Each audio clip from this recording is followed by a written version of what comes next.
అంతర్జాతీయ మహిళా దినోత్సవం సందర్భంగా బీజేపీ ఆధ్వర్యంలో శక్తి అనే కార్యక్రమానికి శ్రీకారం చుట్టినట్లు ఆ party AP president PVN Madhav ప్రకటించారు. స్వస్థ వారి సశక్త పరివార్ అనే నినాదాన్ని ఇస్తున్నామని కూడా మాధవ్ తెలిపారు. ఆరోగ్యవంతమైన మహిళ ద్వారానే ఒక శక్తివంతమైన కుటుంబం, ఆ కుటుంబం ద్వారా సమాజం నిర్మాణం అవుతుందన్నారు. ఆయన దానిపై ప్రగాఢ నమ్మకాన్ని తెలియజేశారు. ఆధ్వర్యంలో శక్తి అనే కార్యక్రమం చేయబోతున్నాం. అంతర్జాతీయ మహిళా దినోత్సవం సందర్భంగా స్వస్థ నారి సశక్త పరివార్ అని చెప్పి మన ప్రీతమ ప్రధానమంత్రి గారు ఒక నినాదం ఇచ్చారు.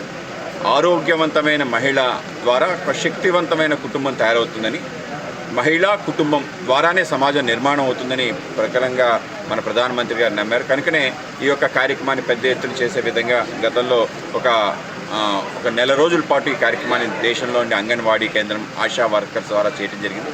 ఇవాళ అంతర్జాతీయ మహిళా దినోత్సవం సందర్భంగా స్త్రీ శక్తి పంచకం అని చెప్పి 5 సూత్రాలు తప్పనిసరిగా మహిళ పాటిస్తే ఆవిడ ఆరోగ్యవంతంతో పాటు సమాజాన్ని కూడా ఆరోగ్యవంతం చేయగలిగే అవకాశం ఉంటుంది.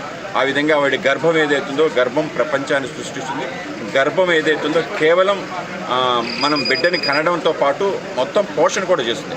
కనుక గర్భం చాలా ముఖ్యం. అలాగే ఆయుర్వేదంలో గర్భానికి సంబంధించి పెద్ద శాస్త్రం ఉంది. కనుక గర్భాన్ని ఏ విధంగా కాపాడుకోవాలి అనే విషయం, అలాగే పోషణ, వాళ్ళ ఆహారం ఏదైతుందో పౌష్టికాహార లోపం ఏదైతుందో మధ్య మహిళలకంటే 50 సంవత్సరాలు దాటిన మహిళలకు కనిపిస్తుంది. కనుక పోషణ విషయంలో ఏ జాగ్రత్తలు తీసుకోవాలి, అలాగే రక్షణ, వాళ్ళకి సంబంధించి అనేక రకాల విషయాల పట్ల ఏ విధంగా వాళ్ళంతటా వాళ్ళు రక్షించుకుంటూ సమాజంలో ముందుకెళ్ళాలి. అలాగే దాంతోపాటు వాళ్ళకి యోగా చాలా ముఖ్యమైనది. ఎందుకంటే వాళ్ళ యొక్క మానసిక ఆవేదనలు ఏవైతే ఉన్నాయో ఎప్పటికప్పుడు చాలా చంచలంగా ఉంటాయి. కనుక వాటిని నియంత్రించే